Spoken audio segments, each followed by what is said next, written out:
오늘 우리에게 주시는 하나님의 말씀은 창세기 24장 7절 말씀입니다. 하늘의 하나님 여호와께서 나를 내 아버지의 집과 내 고향 땅에서 떠나게 하시고 내게 말씀하시며 내게 맹세하여 이르시기를 이 땅을 내 씨에게 주리라 하셨으니 그가 그 사자를 너보다 앞서 보내실지라 내가 거기서 내 아들을 위하여 아내를 택할지니라. 아멘. 오늘 저는 긍정의 추진력을 얻으라 라는 제목으로 말씀을 전하려고 합니다. 얼마 전 유튜브에서 화제가 됐던 한 영상이 있었습니다.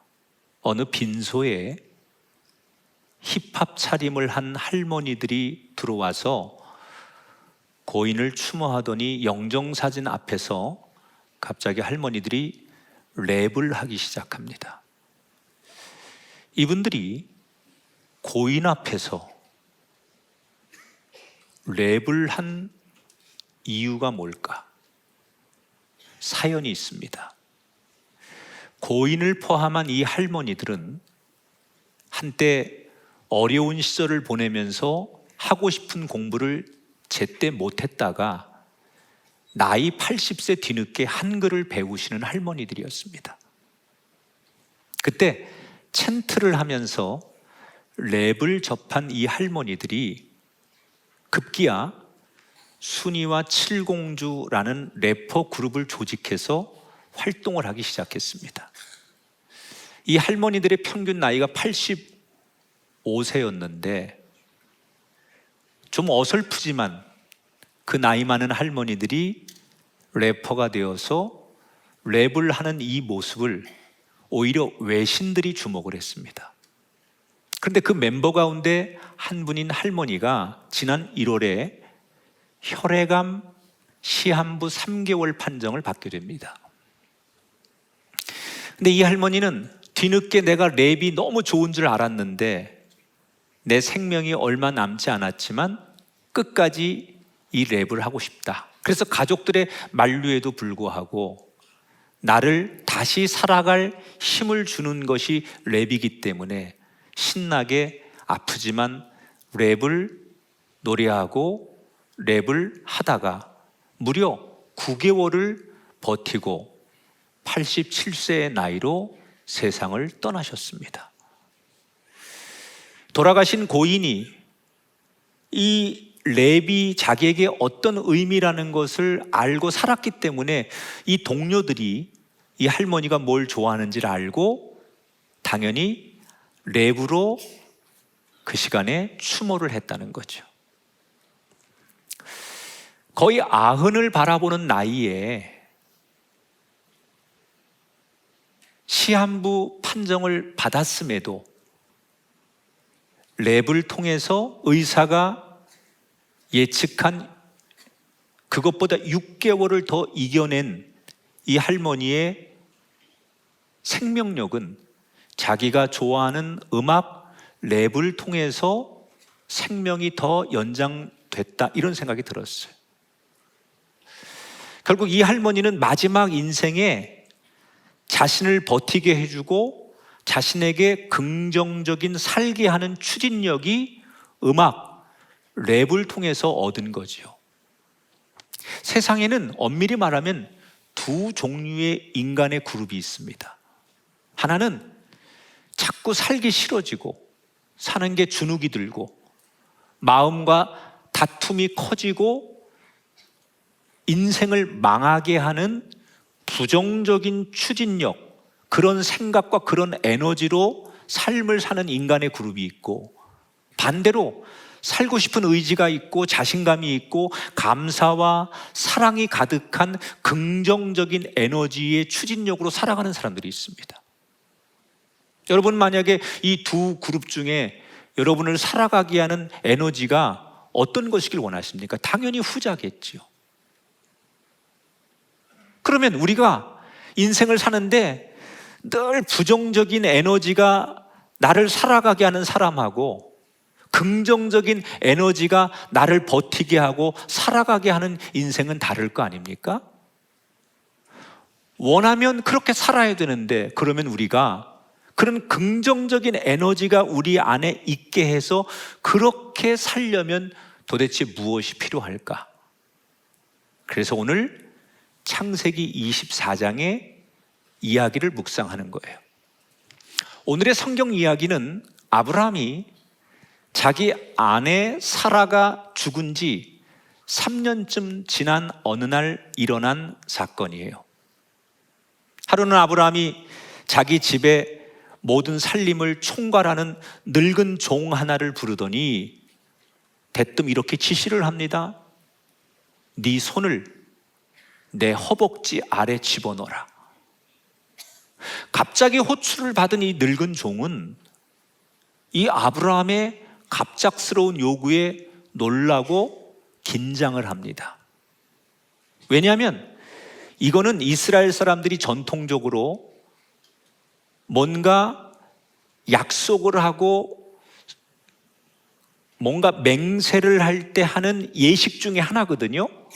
근데 이 의미 속에 뭐가 있냐면 이렇게 하고 나면 내 죽음, 목숨을 불사하고 꼭 이 약속을 지키겠다, 이런 맹세의 뜻이라는 걸 종이 알았기 때문에 굉장히 주인의 요구에 긴장을 하는 거예요. 아브라함은 이 늙은 종에게 무슨 지시를 하려고 했을까? 오늘 성경 3절에서 6절을 보면 그 내용이 나옵니다. 너는 이 지방 가나안 족속의 딸 중에서 내 아들을 위하여 아내를 택하지 말고 내 고향 내 족속에게로 가서 아내를 택하라. 내 아들을 그리로 데리고 돌아가지 아니하도록 해라. 자, 두 가지 얘기를 합니다. 첫째, 내 아들 이삭의 아내를 찾는데 우리가 살고 있는 이 가나안 땅에서 구하지 않고 본토 하란 땅에 가서 내 아들의 아내감을 구해와라.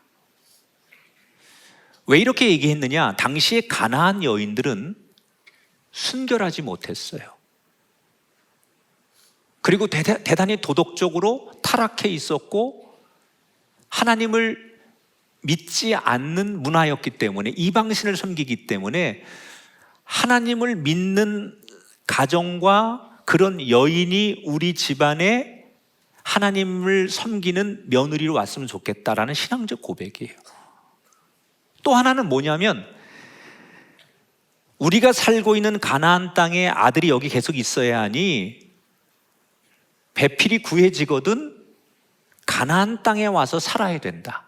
이건 어떤 의미냐면 하나님께서 아브라함에게 이 가나안 땅을 너희에게 줄 것이니 여길 떠나지 말라라고 지시한 적이 있어요. 그래서 아무리 내 아들이 좋은 여자가 있고 좋은 환경이 있다고 해서 여기를 떠날 수 없으니 그가 여기에 와서 함께 살기를 원하는 사람 가운데 내 아들의 배필, 며느리감을 구해달라. 그러니까 이건 좀 어떻게 말하면 믿음이 있는 사람이 같이 믿음이 있는 가정에서 하나님 앞에 신실하고 기도하는 그런 여성을 며느리감을 원한다, 뭐 그런 얘기죠. 자, 좋은 의미잖아요. 아브라함의 입장에서는 자기 아들의 배필이 될 사람을 그런 정도 기도하고 그렇게 이야기할 수 있는 건 당연한 얘기예요. 그런데 종의 입장에서는 이 주인이 얘기하는 게 너무나 황당한 거예요. 일단 주인이 얘기하는 조건에 맞는 사람을 찾는 것부터가 너무 막막합니다. 그 당시 아브라함이 살던 본토에도 다 하나님만 믿는 게 아니거든요. 그 본토에도 뭐 해와 달과 뭐 이런 신을 섬기는 사람들도 많고 하나님을 믿는 사람들, 신실하게 믿는 사람들도 가나안 땅보다는 나았겠지만 그렇게 쉽게 찾을 수가 없었어요. 그런데 막막하게 그 본토에 가서 하나님만을 신실하게 찾는 집안을 찾는 것도 어렵지만 또 설사 찾았다 하더라도 멀리 외국에서 온 이 늙은 종이 하는 말을 믿어줄지 확신이 안 서는 거예요, 이 종은.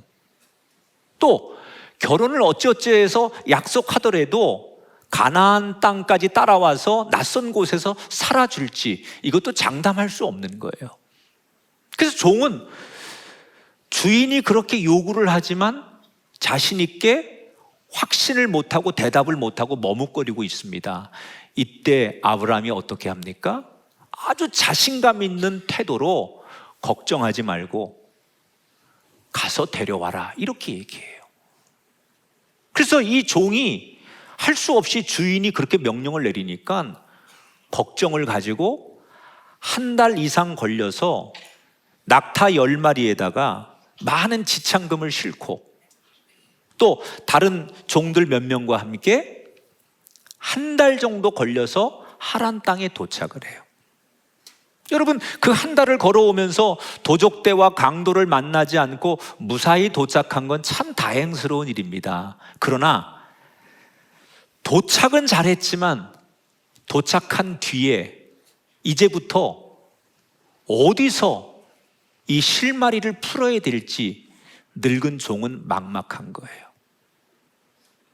여러분, 우리가 살다 보면 분명히 하나님의 뜻대로 우리 인생을 순종하고 걸어가고 그렇게 살아가는데 그럼에도 불구하고 어느 날 내 인생길이 막막하고 하나님의 뜻에 순종하고 살아간다고 여기까지 왔는데 도대체 여기서 어떻게 해야 될지 어려운 순간이 우리에게도 오잖아요. 그때 이 늙은 종이 어떻게 합니까? 가던 걸음을 멈추고 하나님 앞에 구체적으로 기도하기 시작해요. 어떻게 기도합니까? 하나님, 이제 저녁이 되었습니다. 여기 우물가에 여인들이 물을 길러 올 텐데 내가 그 여인들에게 물을 좀 달라고 말하겠습니다. 이때 어느 여인이든지 아주 친절하고 상냥하게 낯선 나에게 물을 주면서 그걸 넘어서 옆에 있는 지쳐있는 낙타들에게까지 사랑과 자비로 물을 줄 수 있는 그런 여인이라면 그녀가 딱 내가 찾는, 우리 주인이 찾는 그녀인 줄 알겠습니다. 근데 남들이 들으면 좀 황당한 기도 같지만 이 늙은 종은 답답하니까 하나님 앞에 그렇게 기도하는 거예요. 자, 그런데 기도가 딱 끝나기가 무섭게 저쪽에서 한 처자가 물그릇을 가지고 오는 거예요. 그래서 종은 조금 전에 기도한 대로 그 여인에게 물 좀 주세요 라고 부탁을 합니다. 낯선 외국 사람이에요. 그런데 이 처자가 아주 웃으면서 상냥하게 물을 주고 심지어 옆에 있는 지쳐있는 낙타들에게도 알아서 물을 주는 거예요. 낙타 10마리에게 물을 주려면 보통 낙타가 한 번 물을 마시면 190리터 정도 마신대요. 그러면 그 당시에 이스라엘 사람들의 전통으로 그 물동이를 뜨려면 한 100번쯤 떠야 된대. 어느 성서학자가 그렇게 연구를 했더라고요. 100번 정도 물을 떠야 된다는 거예요. 그런데 이 여인은 지금 저녁 시간이면 빨리 물을 떠서 집에 가서 저녁도 해야 되고 살림도 해야 되고 바쁜 시간이거든요. 근데 자기의 일과를 제쳐두고 그 힘들고 자기를 손해보는 일을 기꺼이 하더라. 너무나 신기했던 이 종이 조심스럽게 이 처자의 신상을 조사합니다. 물어봤겠죠. 그런데 다시 한번 놀라는 거예요. 왜냐하면 이 여인이 바로 이삭의 오촌 조카에 해당하는 리브가라는 여인인데 종이 기도한 대로 딱 맞는 여인이고 자기 주인 아브라함이 지시한 대로 딱 만난 사람을 지금 딱 맞는 사람을 여기서 만난 거예요. 자, 여러분, 막막했는데 일이 너무 술술 잘 풀려서 좋은 결과가 나왔어요. 결과가 잘 나온 건 좋은데 사실 따지고 보면 처음에 아브라함이 종에게 너 가서 내 며느리감 좀 이러이런 조건으로 가서 구해와라 라고 요구할 때만 해도 사실은 이 아브라함이 종에게 부탁한 요구사항은 거의 불가능에 가까운 미션을 준 거예요. 그런데 아브라함은 뻔뻔하게 뭐라고 말하느냐? 야, 걱정하지 말고 너 가기만 하면 돼. 이렇게 자신 있게 얘기했거든요. 어떻게 아브라함은 말도 안 되는 미션과 상황을 던져주면서 확신에 차서 너 가기만 하면 돼 라고 무슨 근거로 그렇게 얘기한 걸까? 그 힌트가 오늘 본문 7절에 나와요. 다 같이 화면 보고 읽어보겠습니다. 시작. 그가 그 사자를 너보다 앞서 보내실지라 내가 거기서 내 아들을 위하여 아내를 택할지니라. 뭐라고요, 아브라함이? 야, 걱정하지 말어. 네가 가면 너보다 앞서 하나님께서 천사를 보내셔서 모든 것을 준비하실 거야. 자, 아브라함이 이렇게 한마디 툭 자신 있게 던질 수 있는 근거가 뭡니까? 간단해요. 내가 이런 일을 숱하게 경험해 봤다는 거예요. 예를 들어서 창세기 22장에 하나님께서 하나밖에 없는 아들 이삭을 번제로 바치라고 합니다. 그래서 아브라함이 막 갈등하고 막 번민하면서도 결국 하나님 뜻대로 그 아들을 번제로 바치려고 할 때 마지막에 하나님께서 됐다, 내가 내 믿음을 보았다 그러면서 네 아들 대신 내가 준비해 놓은 저 숯불에 걸려있는 양을 번제로 드려라. 그래서 하나님께서 다 저렇게 준비해 놓으셨구나. 여기에서 여호와 이레라는 말이 나온 거잖아요. 그러니까 우리는 그 창세기 22장의 얘기를 되게 은혜롭게 듣고 있지만 사실 이 사건을 당사자인 아브라함의 입장에서 생각하면 그때 그 사건은 결과적으로는 잘 됐지만 그 과정을 떠올리면 자기한테는 최악의 사건이고 다시는 경험하고 싶지 않은 엄청난 트라우마일 수도 있어요. 더군다나 자식에 관한 일 아닙니까? 내가 믿음으로 하나님 앞에 순종하긴 했지만 내 자식을 상대로 자식을 죽일 뻔하고 내 자식을 놓으려고 했던, 그래서 그 자식에게 너무 미안한 마음이 앞선다면 아브라함에게는 그때 내가 하나님께 순종하느라고 내 아들을 버렸다는 걸 후회할 수도 있고, 그런 하나님에 대해서 무섭고 두렵게 느껴질 수도 있었을 것이다. 그런데 아브라함은 그렇게 생각할 수 있는 그 사건을 그렇게 생각하지 않아요. 자기 자식에게 미안한 마음도 있었겠지만 그보다 생각하는 게 있었어요. 그게 뭡니까? 마음은 아프지만 뭔가 하나님의 뜻이 있겠지. 그래서 아브라함은 여기서 하나님의 뜻을 구하고 아멘을 하면서 이 사건을 받아들인 거예요. 사실 아브라함에게는 이 사건만이 아니라 다른 사건도 때로는 좋은 일이든 슬픈 일이든 어려운 일이든 아브라함은 그 사건을 경험하면서 어떤 훈련이 됐느냐? 지금은 모르지만 하나님의 뜻이 있을 거야. 그래서 자기가 만나는 사건들을 하나님 입장에서 늘 긍정적으로 해석을 했습니다. 그러다 보니까 어느 날 그것이 자신의 삶의 영적 근육이 되고 아브라함은 무슨 일을 만나도 자기 경험상 다 지금은 이해가 되지 않지만 다 하나님의 뜻이 있을 거야 라고 생각하고 기다리면 결국 하나님의 역사가 나타나는 것을 수없이 경험한 거예요.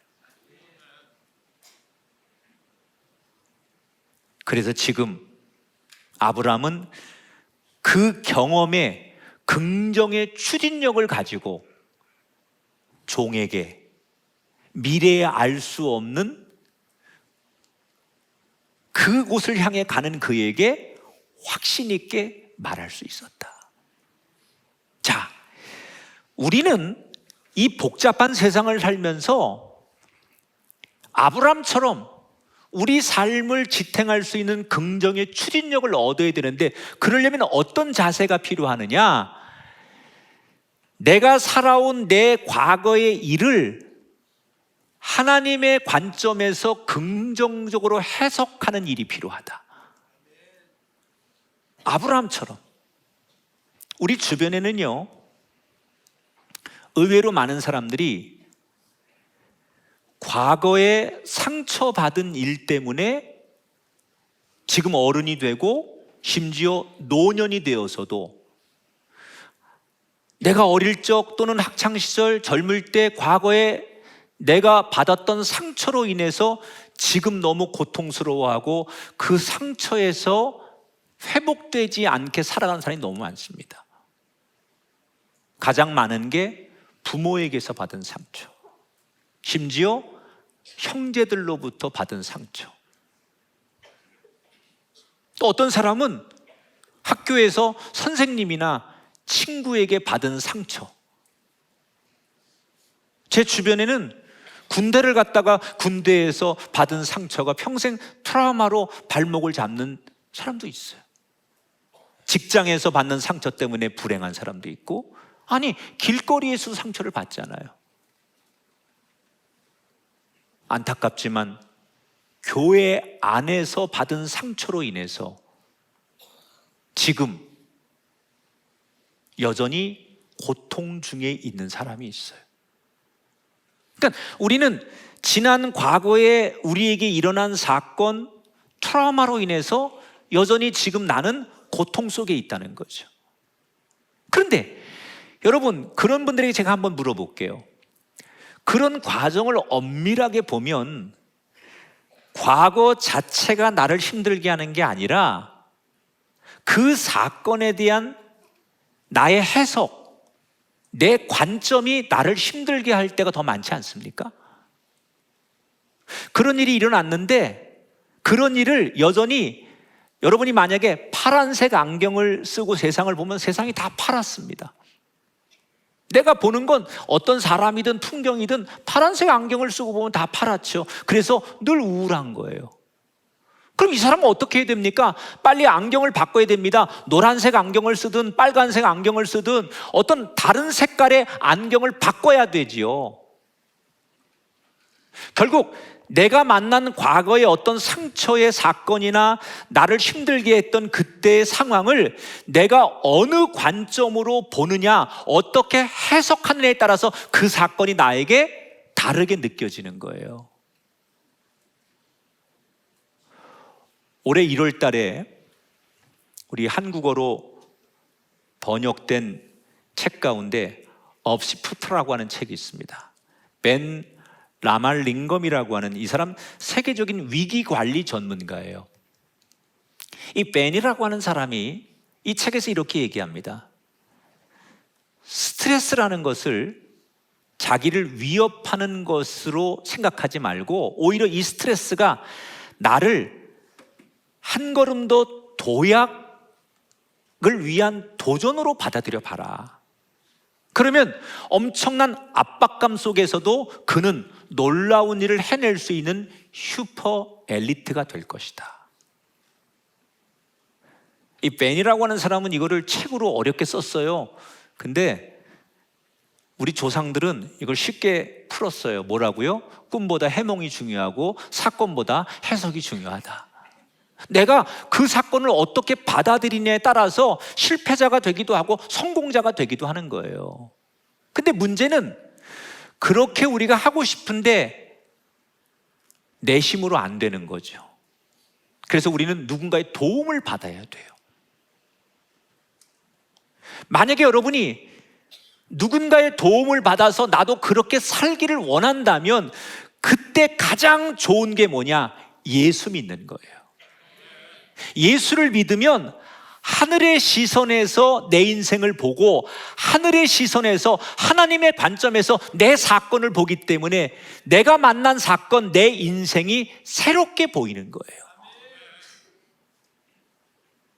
저는 대표적으로 그런 사람이에요. 참 힘들게 공부도 하고 어릴 적을 경험했는데 개척을 해서 똑같이 목회를 하는데 저는 어떤 분이 그래요. 평생 교회를 한 번 져도 목사가 거의 넉다운이 되는데 어떻게 목사님이 12번 건축을 했냐는 거예요. 근데 저는 한 번도 힘들지 않았거든요. 너무 재밌는 거예요. 기대가 되는 거예요. 나는 지금도 하라면 또 할 것 같아. 남들은 막 개척하고 막 힘들게 살아가는 게 되게 숨 막힌다고 그러는데 저는 그런 게 하나도 힘들지 않은 거예요. 왜? 내가 어릴 적에 웬만한 고생을 미리 다 해봤기 때문에 배도 고파보고 뭐 그냥 쪽잠도 자보고 정말 내가 할 수 있는 걸 못 해봐서 막 갈증도 느껴보고 그랬기 때문에 내가 지금 만나는 어려움에 대해서 아유 내가 그런 것도 다 경험하고 이겨봤는데 이게 뭘 어려워. 그러면서 저는 별로 힘들게 다가오지 않는 거예요. 그러니까 과거에 제가 고생하고 경험한 것을 어떻게 내가 생각하고 받아들이냐에 따라서 나는 이렇게 왜 이런 부모님을 만나서 나는 왜 이렇게 이런 인생을 살았을까? 어쩌다 내 인생이 이렇게 됐을까? 아, 나는 어떡할까? 이렇게 저는 받아들이지 않는다는 거예요.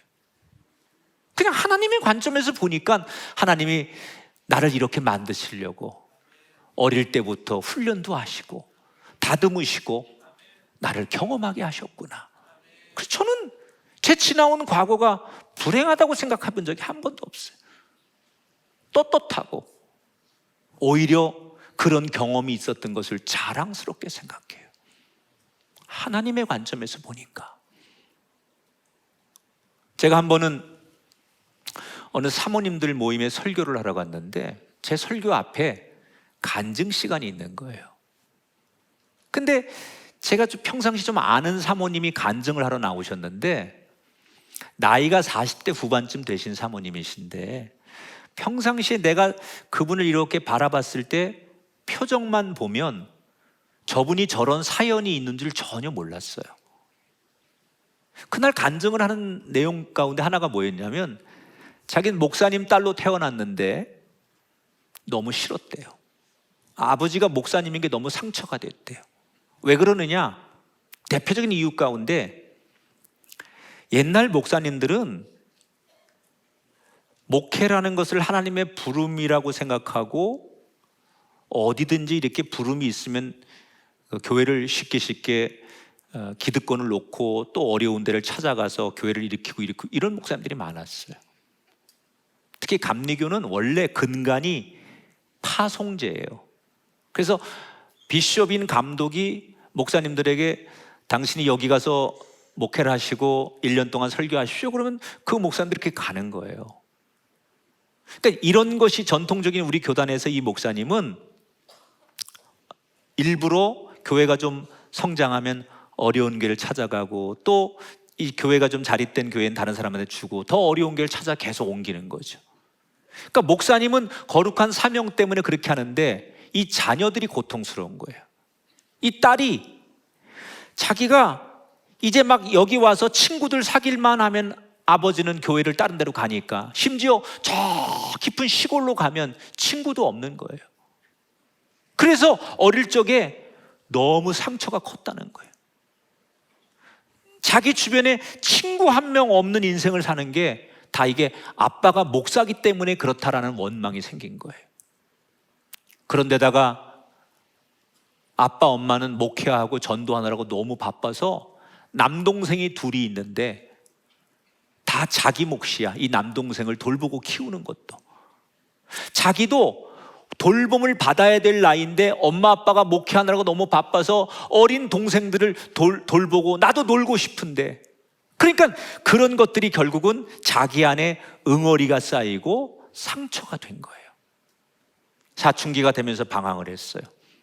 그리고 이 지긋지긋한 가정에서 빨리 벗어나고 싶다.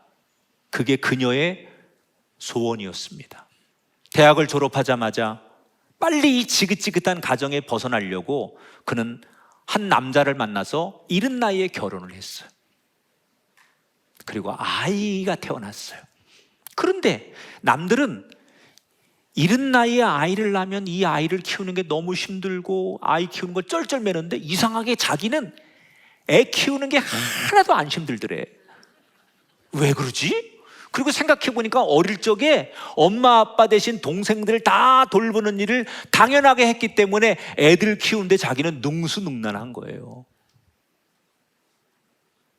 또 남편이 직장 때문에 지방으로 발령을 받았는데 낯선 땅에 가서 자기가 낯선 땅에 그 남편 따라 지방 발령을 받았는데 자기는 금방 적응이 되더래. 다른 사람들은 적응을 못하는데 자기는 너무너무 거기에서 금방 적응을 잘하더래요. 그래서 내가 왜 이렇게 여기 적응을 잘할까 생각해 보니까 어릴 때 아버지가 여기저기 계속 전국 방방곡곡 교회 때문에 옮겨 다니면서 그때 훈련이 돼가지고 몸에 이게 배 있는 거예요. 하나씩 하나씩 그녀는 깨닫기 시작했어요. 끔찍했던 내 어린 시절의 과거가 지금 내가 살아가는데 축복의 도구가 되는 거구나. 그러면서 이분은 진심으로 하나님 앞에 지난날 부모를 원망하고 자신의 인생의 불행을 입에서 고백했던 것을 후회하고 회개하게 돼요. 그리고 오히려 서먹했던 부모님과의 관계도 훨씬 좋아지고, 또 얼마 뒤 남편이 결국은 직장을 그만두고 좀 늦은 나이에 신학대학 가서 목사님이 되셨어요. 자기는 목사님의 딸로 평생 목회하는 걸 봤기 때문에 어떻게 남편을 내조해야 되는지 너무 잘 아는 거야. 목사님들이 두 종류가 있습니다. 목사님 스스로 잘해서 교회가 부흥되는 교회가 있고, 목사님은 별 볼 일 없는데 사모님이 두목 세목을 해서 목회가 잘 되는 교회가 있어요. 이 교회가 완전히 후자야. 목사님은 너무 얌전하고 뭐 이렇게 제대로 못해요. 너무 착하기만 해. 그런데 웬만한 걸 사모님이 다 하는 거야. 그래서 교회가 부흥하는 거예요. 내가 이렇게 목회를 잘하지, 남편을 지혜롭게 잘 앞세우면서 어떻게 우리 교회를 이렇게 내가 잘 이끌어가지 생각해 보니까 자기가 목사 딸이기 때문에 엄마가 하는 거, 아버지가 하는 걸 평생 봤기 때문에 체질인 거예요. 체질 자기가. 그러면서 이분이 그 많은 사모님들 앞에서 이 간증을 하면서, 여러분 제가 이렇게 은혜 받은 사람입니다. 그러면서 자기가 이렇게 은혜 받은 사람답게 즐겨 부르는 노래가 있다는 거예요. 그러면서 그 사모님들 앞에서 이 노래를 부르면서 사모님 막 우셔요. 주께서 내 길 예비하시네.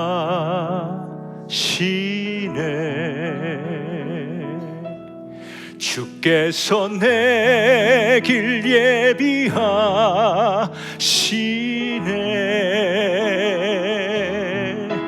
이제 하루하루를 주를 위해 살리라. 주께서 내 길 예비하시네.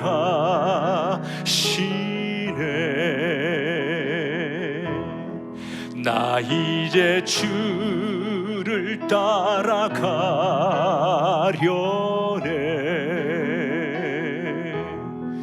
나 이제 주를 따라가려네.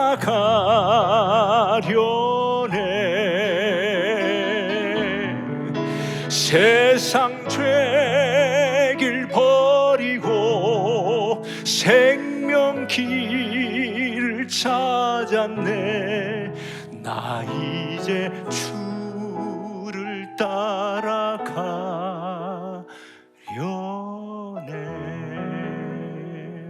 그래서 이 찬양 속에 노래하시는 사모님도 울고 거기 모인 사모님들이 다 눈물을 짓는 거예요. 혹시 이 자리에 내 지나간 과거가 끔찍하고 생각하고 싶지 않을 만큼 고통스러운 과거가 있어서 괴로운 분이 있다면 제가 그분들에게 이렇게 말하고 싶어요.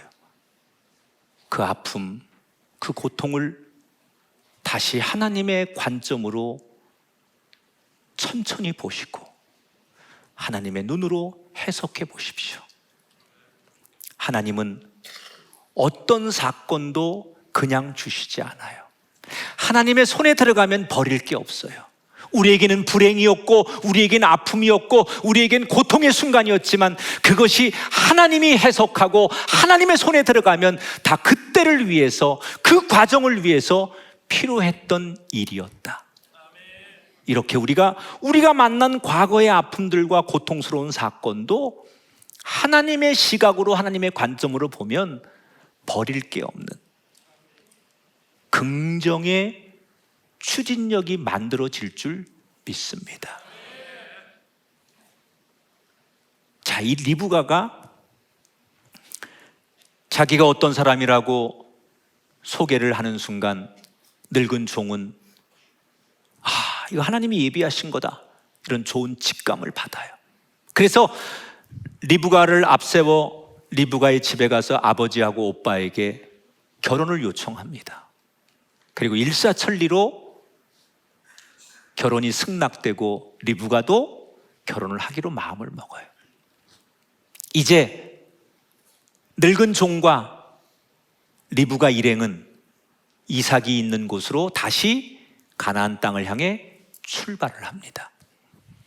그런데 오늘 성경에 보면 지금 이쪽 하란 땅에서 그렇게 늙은 종과 리브가가 만나는 이야기를 소개하면서 또 다른 한쪽 가나안 땅에 있는 당사자인 이삭은 그 순간 무엇을 어떻게 하고 있는가를 동시에 소개해요. 이삭은 자기 아내가 될 사람이 누군지는 모르지만 늙은 종의 아버지의 부탁을 받고 자기 아내감을 구하러 갔는데 어떤 자세로 기다리고 있는가, 이 장면이 소개가 되는데 이삭은 늦둥이잖아요. 그래서 그 엄마의 환상을 버리지 못해요.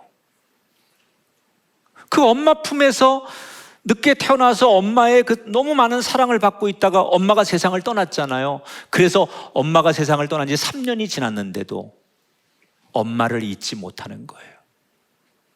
간혹 어떤 사람들은 자기 어머니의 상이 여성상이 되면 자기 아내와 어머니 상을 혼돈해요.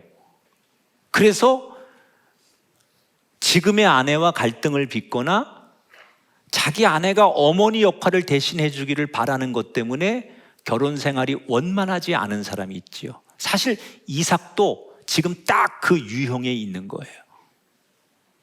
그래서 그 어머니가 거하던 거기에 계속 어머니를 잊지 못하고 왔다 갔다 하고 있어요. 그런데 어느 날 늙은 종이 신부감을 구해서 온다는 얘기를 듣지요. 그래서 마중을 나갑니다.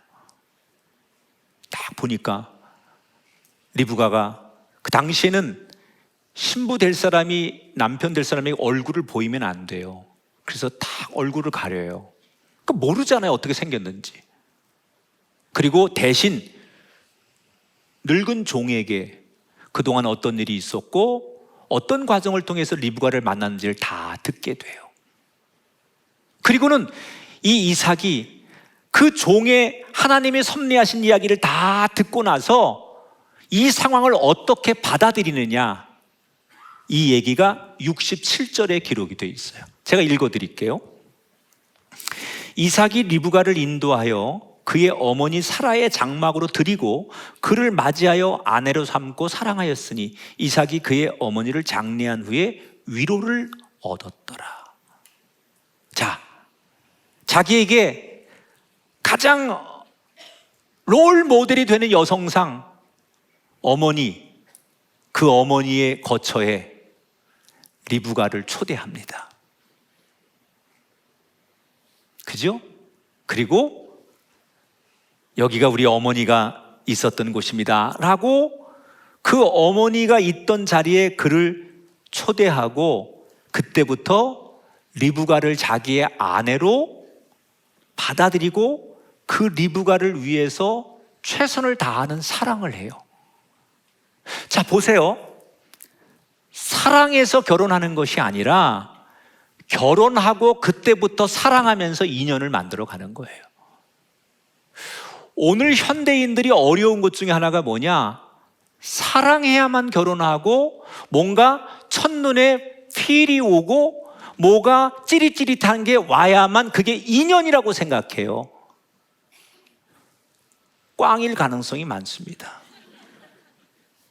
만약에 우리가 그런 게 사랑이라면, 그래서 첫 이미지가 어떻고 첫눈에 뭐 뒤에 후광이 비치고 떨리고 뭐 이런 것으로 우리가 이 부부의 인연을 맺거나 그게 사랑의 전부라고 한다면 가다가 깨질 확률이 많습니다. 성경의 답은 뭐예요? 사랑해서 결혼하는 게 아니에요. 결혼했기 때문에 사랑하는 거예요. 결혼했기 때문에 사랑의 과정을, 인연의 과정을 만들어가는 거예요. 자, 이 이삭이 이렇게 한 건 뭘까요? 그 가나안 땅에도 이쁜 여자가 많았습니다, 당시에. 그 가나안은 굉장히 향락적이고 이방 여자들이 정말 세상 말로 막 눈에 막 오오오 이런 게 엄청 많았다고요, 당시에. 내가 그때 안 살아봤지만 성경에 나와요. 그런데 이삭은 그런 눈에 보이는 조건이나 자기 마음을 움직이는 그런 설렘이 아니라 하나님이 허락하신 배필, 하나님이 이끄시는 과정, 이 리브가는 종의 얘기를 다 들어보니 이건 다 하나님이 하신 거예요, 보니까. 이게 인간이 누굴 뽑은 게 아니잖아요. 하나님이 이끄셨다는 것을 받아들이는 거예요. 하나님의 섭리라는 것을 믿는 거예요. 그래서 내가 고른 여인은 아니지만 그 여인, 그 상황에 최선을 다하는 거예요. 여러분, 내가 어떻게 만났든 간에 부부가 되고 가정이 이루어지고 자녀가 생겼으면 거기에 최선을 다하는 게 하나님의 뜻이에요. 나는 원하지 않는 결혼을 했습니다. 나는 원하지 않는 자식이 태어났습니다. 그래서 나는 이렇게 살고 싶지 않습니다. 너무 무책임한 얘기고요. 이건 정말 아주 교만하기에 그지없는 발상이죠. 인간이 내가 원해서 모든 게 됩니까? 인생은 반반 아닙니까? 내가 원하는 것이 생길 수도 있고 원하지 않는 길이 생길 수도 있어요. 그러나 어떤 길이든 그것은 하나님이 우리에게 주신 거예요. 그렇다면 거기에 최선을 다하셔야 돼요. 그 상황이 어떤 상황이든 그 상황을 받아들이고 그 상황에서 최선을 다하는 게 하나님의 뜻에 순종하는 거지, 내가 원하지 않는다고 해서 그 상황을 거절한다면 그건 하나님을 바라는 신앙의 자세가 아닌 거예요. 리브가는 자기가 선택한 여인이 아니에요. 그러나 어찌됐든 간에 그 상황을 받아들이고 그녀와의 아름다운 사랑을 위해서, 인연을 위해서 최선을 다하니까 이때부터 이삭은 그 어머니보다 더한 위로를 리브가에게서 얻게 되고 아브라함의 후손으로 예수님이 그의 가문에서 태어나는 위대한 역사를 이루는 인물이 되는 거예요. 저는 이 시대에 인간의 논리로 사랑을 선택하고 사람을 만나는 사람들에게 이 메시지는 많은 울림을 준다고 생각해요. 제가 앞에서 우리의 과거를 하나님의 시선으로 다시 재해석하자라고 이야기했습니다.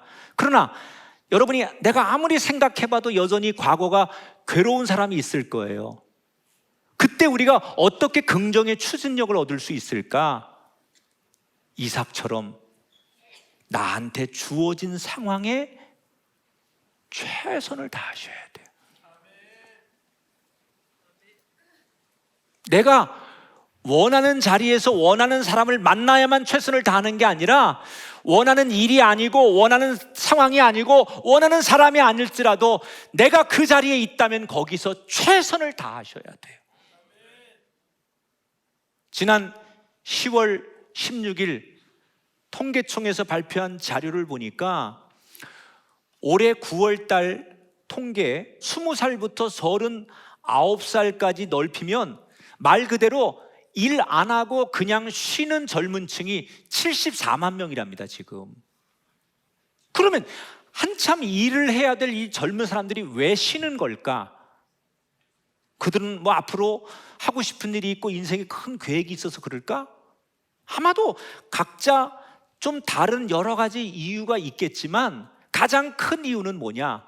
자기들도 직장에 들어가고 싶고 취업하고 싶고 그래서 이력서도 내고 문을 두들렸는데 계속 자기들을 인정해 주지 않고 자기들이 하고 싶은 일을 받아주지 않으니까 몇 번의 실패가 반복되면서 어느 날 구직의 의지를 잃어버렸다는 거예요. 내가 아무리 해도 안 되는구나. 내가 아무리 일을 하려고 해도 나를 뽑아주지 않는구나. 그래서 그 과거에 거절당한 그 과거의 실패가 자신의 삶의 추진력을 빼앗겨 버렸다는 거예요. 그러면 이 니트족들이 다시 살아갈 수 있는 추진력을 얻으려면 뭐가 필요할까? 많은 전문가들이 공통적으로 하는 얘기가 있어요. 이런 사람들에게 작은 일이라도 무슨 일이라도 하게 해야 된다. 꼭 풀타임이 아니고 정규직이 아니더라도 파트타임이나 알바나 뭐든지 일단 일을 하는 게 중요하다. 그래서 거기서 자기가 성취감을 얻고 긍정의 경험을 쌓게 해서 나도 잘할 수 있구나, 내가 이렇게 열심히 하면 인정도 받고 칭찬도 받고 내가 이렇게 살아갈 수 있구나, 이런 긍정의 경험을 찾은 다음에 다시 도약하게 해야 된다. 사도 바울이 빌립보서 4장에 중요한 말을 했어요. 근데 이 말을 사도 바울이 감옥에서 하는 거예요. 지금 감옥에 갇혀서 사도 바울이 이 고백을 해요. 빌립보서 4장 12절 13절 제가 새 번역으로 읽어드릴게요. 나는 비천하게 살 줄도 알고 풍족하게 살 줄도 압니다. 배부르거나 굶주리거나 풍족하거나 궁핍하거나 어떤 경우에도 적응할 수 있는 비결을 배웠습니다. 왜? 나에게 능력을 주시는 분 안에서 나는 모든 것을 할 수 있기 때문입니다. 여러분, 우리가 살고자 하면 길이 열립니다. 주저앉으니까 길이 보이지 않는 거예요. 지금의 상황이 아무리 궁핍하고 절망적이어도 우리는 그 상황에서 일단 도전해야 됩니다. 그때 하나님이 우리의 손을 잡으시고 예비하신 길로 우리의 인생을 이끄실 줄 믿습니다. 우리는 그 추진력으로 인생을 살아야 돼요. 여러분, 아무것도 아닌 것 같아도 도전하십시오. 그리고 하나님 앞에 하나님 저 최선을 다하게 해주세요 라고 기도하십시오. 그리고 부딪혀 보십시오. 그때 하나님의 도움의 스파크, 하나님의 축복의 스파크가 여러분 인생에 일어날 줄 믿습니다. 여러분에게 그동안 아팠던 과거, 고통스러웠던 과거의 상처, 아직도 그것이 내게 남아있는 분이 있다면 오늘 이 메시지를 통해서 하나님의 관점에서 다시 해석하게 되기를 축복합니다. 따라합시다. 알고 보면 다 하나님의 뜻이 있습니다. 내가 해석할 때는 끔찍했던 사건이고 고통스러운 사건이었는데 알고 봤더니 하나님의 숨겨진 의도가 있었고 그 모든 순간이 다 감사가 되더라. 오늘 추수감사주일이에요. 우리 찬양대가 아주 추수감사절에 대한 찬양을 잘 해주셨는데 제가 여기 데코레이션 하지 말자고 그랬어요. 흔히 추수감사절날 뭐 형식적으로 여기다 과일 싸놓고 해서 그런 데코레이션 하는 거 그게 중요한 게 아니라 올해는 우리 마음의 데코레이션을 하자.